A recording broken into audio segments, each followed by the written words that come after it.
This week's GFN update hits a little different, not because it's trying to reinvent cloud gaming, but because the lineup just speaks for itself.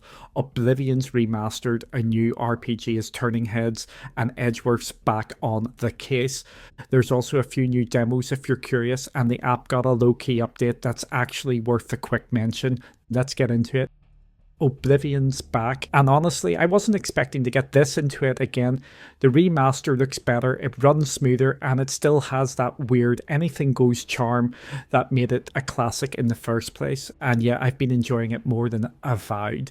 The world just feels more alive.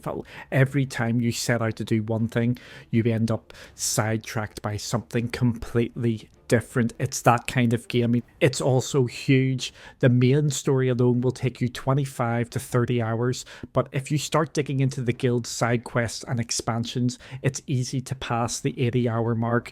And if you're going for 100%, good luck. It's one of those games that just keeps pulling you back in.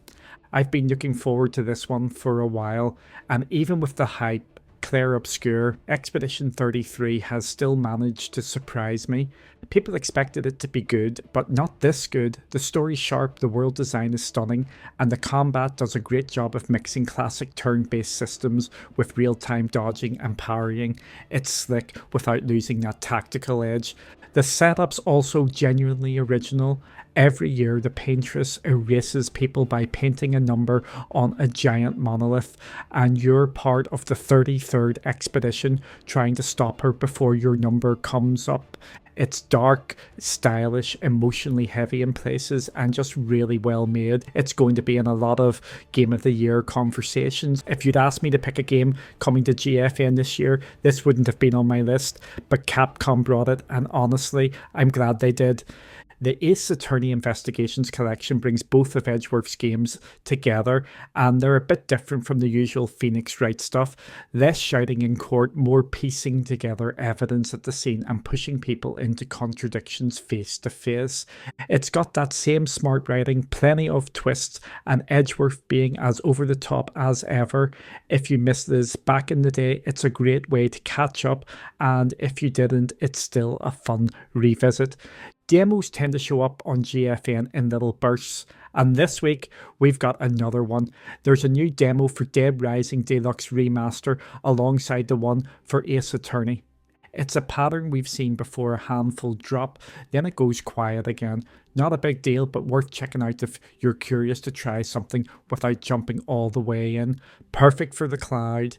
This week's GFN app update version 2.0.73 looks pretty minor at first. Better navigation with the gamepad on Windows and Mac OS, and some improvements for when you're playing on a less than perfect connection.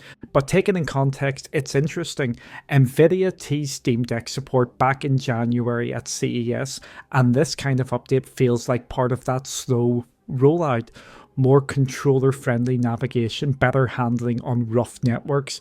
It's exactly what you'd expect to see if they're gearing up for handhelds, and not just the deck either. GFN already works well on devices like the ROG Ally and the Lenovo Legion Go, so maybe this is part of a bigger push to tighten things up for that whole space. Also, Opera GX support, niche browser, but hey, someone out there is probably happy. Outside of the big ones we've already gone through, there are a few more titles landing on GFN this week. Sunderfolk is now available, a co-op tactical RPG where you control animal heroes using your phone as a controller. It's definitely doing its own thing and might be fun if you've got friends over and want something a bit different. Then there's EXFIL, which is another indie extraction shooter.